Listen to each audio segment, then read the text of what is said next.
So tonight's offering comes again from the Gateless Barrier. It's case 45. Who is he?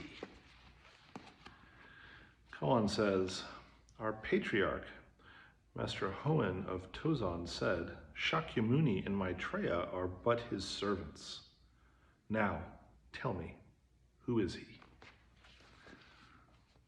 Just to make sure all the words make sense, Shakyamuni is another name for the Buddha. And Maitreya is a mythological figure. There's you could write a whole dissertation on versions of Maitreya, Bodhisattva, that have appeared over thousands of years. But one way to think about a Bodhisattva is a being who defers their own enlightenment, right? Their own passage into full nirvana until everybody else is enlightened. So they're all about helping others. And interestingly, the word Maitreya, the Maitreya Buddha has another sort of bit of baggage associated with it around being like the Buddha of the future. And there's various understandings that have popped up over time that sort of look like, when Maitreya comes, then good things will happen. It's very sort of similar to like second coming of Jesus type stuff. You could almost with this koan say like, when Jesus comes back, who does he come back for? Right?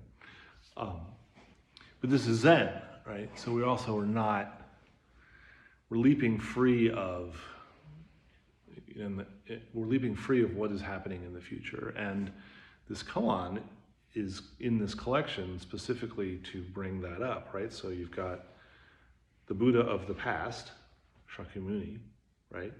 And you've got the Buddha of the future, Maitreya. So who are they servants of?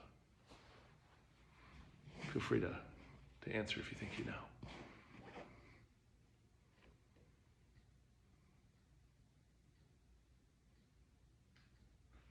I've got good news. They're in this room. The people who they are servants of are right here. And don't take this to a metaphysical place, right? We're not saying that there's a mystical, extra-dimensional Buddha being that is here to serve you. Right? Remember that the enlightened nature is in you, and it's servants of another. Right?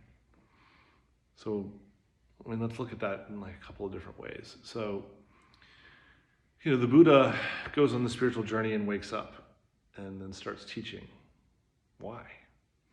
Like why? Like once you're enlightened, everything's cool, right? Like you're at peace. Why share?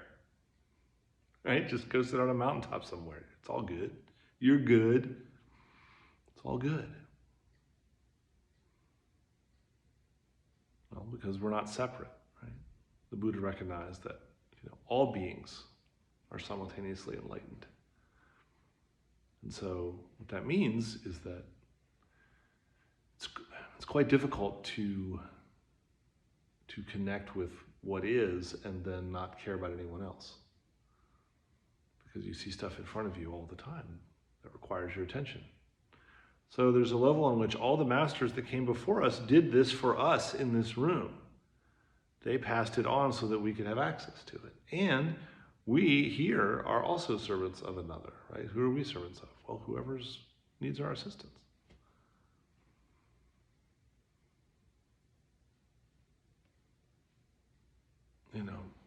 And we're also asked to be servants toward ourselves, right? To take care of ourselves. Because there's a pitfall, right? The ego can get tied up in helping others, and then you're helping others so that you can feel good about yourself. And it's good to feel good about yourself. The trick is that if you're always doing for others, you burn out. And so, my teacher, when I received Dharma transmission, he said to me, you have two things that you need to do. He said, you need to be taking care of others and serving others, and you need to be doing things that recharge your battery so you can serve others. That resonated, right? Because can be on one side of the koan and be like, well, I have to help everyone else. There's no time for me. We see that. We see people doing that. Or I can be like, I can't put up with all these people. I gotta, I don't have time for their crap. I gotta take care of myself. I'll just take care of myself. Your problems are your problems. My problem, your problems are not my problems. I'm gonna handle my own business. I'm not gonna worry about other people. I don't have time for that. Right? Both of those are partial views.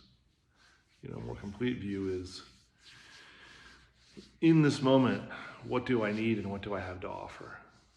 Right? Do I need something for myself? Okay, then take care of yourself. We don't come here, we come here to look within, right? This is an act of self-care.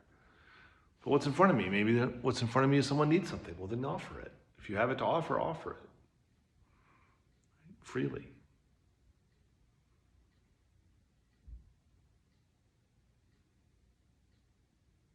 Who is that one who everyone serves? Right?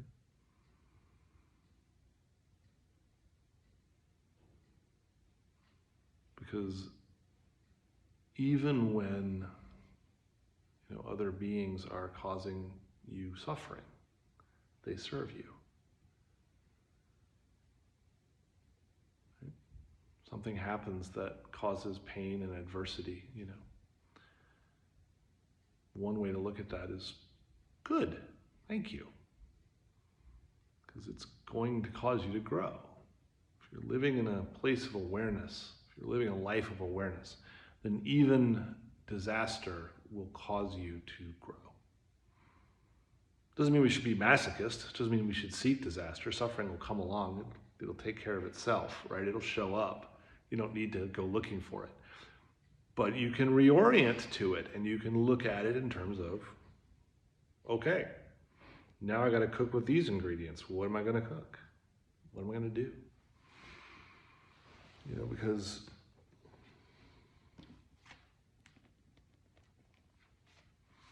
Muman says, do not draw another man's bow. Do not ride another man's horse. Do not defend another man's fault. Do not inquire into another man's affairs.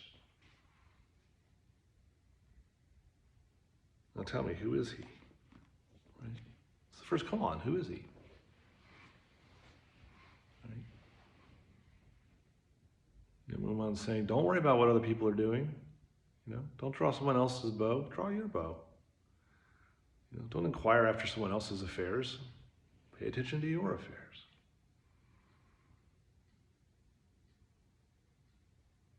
We always, the word for mindfulness in Sanskrit translates better as remembering, right? We always come back. We find ourselves meddling in other people's affairs, and we come back. We find ourselves drawing someone else's bow, and we come back, right? Just come back.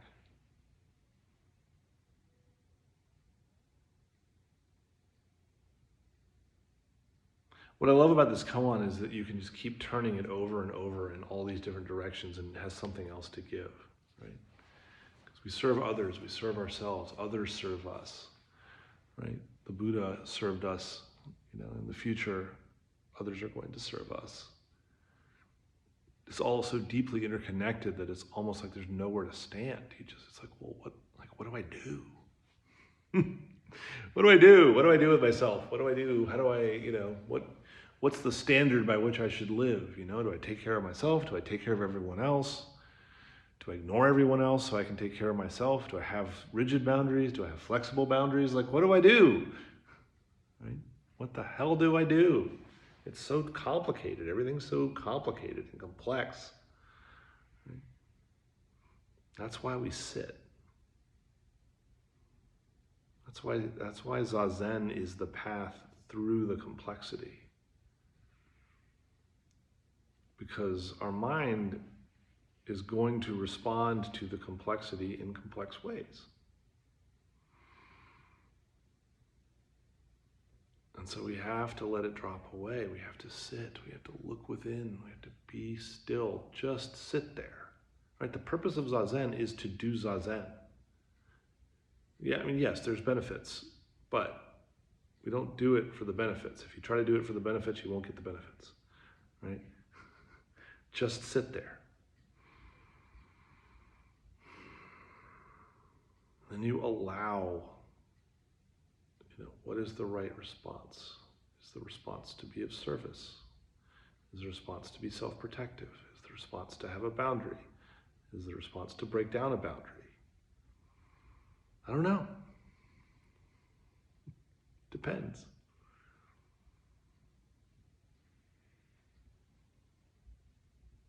But we won't know the answer to the koans that our life presents us unless we sit with them and we don't separate from them. That's the practice. We serve all beings by sitting zazen.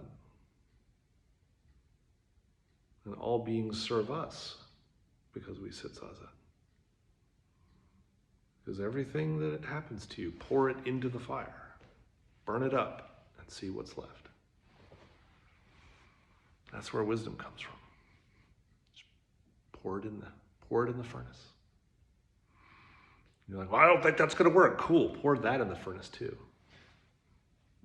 Wow, this is wonderful. I feel so enlightened. Pour that into the furnace.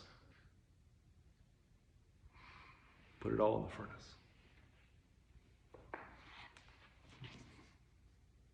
I think that's enough for today.